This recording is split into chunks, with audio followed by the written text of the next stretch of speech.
নমস্কার বন্ধুরা, প্রত্যাশায় আপনাদের স্বাগত। আজকের ভিডিওতে কিন্তু আমরা গোট ফার্মিংয়ের বিষয়ে কয়েকটা গুরুত্বপূর্ণ তথ্য আপনাদের দিতে চলেছি, তাই দেখতে থাকুন আমাদের ভিডিও।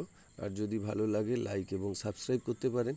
তো গোট ফার্মিংয়ের ক্ষেত্রে আমরা কিন্তু সবসময় বলেছি ছাগলকে কিন্তু মাচা পদ্ধতিতে চাষ করতে হবে, কারণ গোট ফার্মিং করতে গেলে বা ছাগলের ফার্ম করতে গেলে ছাগলকে কিন্তু কখনোই মাটির ওপর সরাসরি রাখা যাবে না। ছাগলকে একটু উঁচু জায়গায় রাখতে হবে, কারণ ছাগল কিন্তু সবসময় শুকনো জায়গা পছন্দ করে।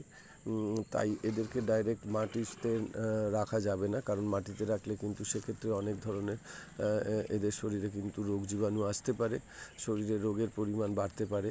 আর যাদের একটু খরচা করতে পারবেন তারা কিন্তু এই ধরনের ঢালাই করে কিন্তু আপনারা যদি একটু উঁচু জায়গা করেন, তো দেখুন এইখানে কিন্তু এই যে জায়গাটা শুকনো আছে, তো এখানে ঢালাই করার জন্য কিন্তু এই জায়গাগুলো শুকনো রয়েছে, তো এখানে কিন্তু ছাগল থাকলে কিন্তু সেক্ষেত্রে ছাগলের রোগ ভোগটাও কিন্তু অনেক কম হবে।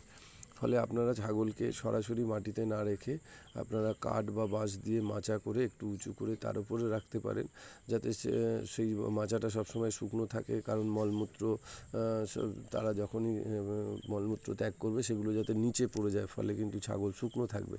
তো দেখুন এই ছাগলগুলি এত তরতাজা এবং শুকনো রয়েছে, কারণ ফ্রেশ রয়েছে, তার কারণটা হচ্ছে এরা যেহেতু খুব শুকনো জায়গার মধ্যে থাকে। দেখুন একদম সরাসরি আপনাদের দেখাচ্ছি তো কতটা শুকনো জায়গায় এরা থাকে, ফলে এরা কিন্তু এদের কিন্তু রোগ হওয়ার কিন্তু প্রবণতাটা অনেকটা ক্ষেত্রেই কম হয়। আর ছাগলের মধ্যে আপনারা কিন্তু বিভিন্ন প্রজাতির ছাগল রয়েছে। এই সামনে যেটা দেখছেন এটা যেমন রয়েছে অরিজিনাল কিন্তু তোতাপুরি, তো এটা মাত্র 7 মাস। এছাড়া এটি দেখতে পাচ্ছেন, এটা কিন্তু সিরোহি গুজরি প্রজাতির একটা মেল ছাগল। তো ছাগলের বিভিন্ন ধরনের প্রজাতি রয়েছে, আপনাদের প্রয়োজন অনুযায়ী কিন্তু আপনারা সেই ধরনের জাত নির্বাচন করে আপনারা কিন্তু গোট ফার্মিংটা করতে পারেন। এছাড়া বিভিন্ন ধরনের সংকর প্রজাতির ছাগলও রয়েছে। আপনারা ব্ল্যাক বেঙ্গল ছাগল নিয়ে চাষ করতে পারেন, আপনারা যমুনাপুরি নিয়ে চাষ করতে পারেন, আপনারা বিটল নিয়ে করতে পারেন, সিরোহি নিয়ে করতে পারেন। তো এই ধরনের বহু প্রজাতি রয়েছে কিন্তু ছাগলের, সেটা আপনি আপনার প্রয়োজন অনুসারে কিন্তু আপনারা কিন্তু জাত নির্বাচন করে নিয়ে আপনারা এই গোট ফার্মিংটা করবেন। তো দেশি প্রজাতির মধ্যে কিন্তু যমুনাপুরি একটা ভালো ছাগল, ব্ল্যাক বেঙ্গলের থেকে একটু বড় হয় এবং ছাগলগুলোর ওজনও একটু বেশি হয়। তো সেক্ষেত্রে কিন্তু আপনারা এই ধরনের যমুনাপুরি নিয়েও কিন্তু আপনারা কিন্তু কাজ করতে পারেন।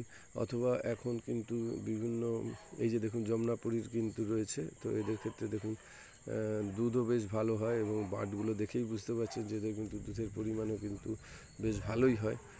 তো আপনারা এই ধরনের করতে পারেন। এছাড়া বিভিন্ন ধরনের ক্রস বিটের ছাগল আছে, এই ক্রস বিটের ছাগল নিয়েও আপনারা চাষ করতে পারেন।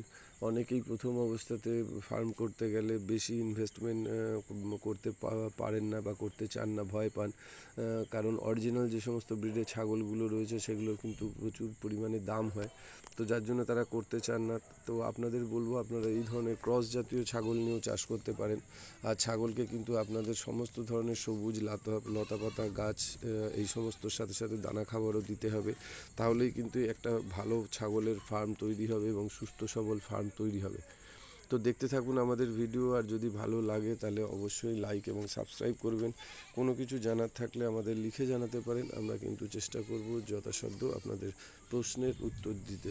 তো এইভাবে যদি ছাগলকে আপনারা বেঁধে রেখে পাতা খাওয়ান, সেক্ষেত্রে কিন্তু ছাগল অনেক ভালো এবং সুস্থ থাকবে।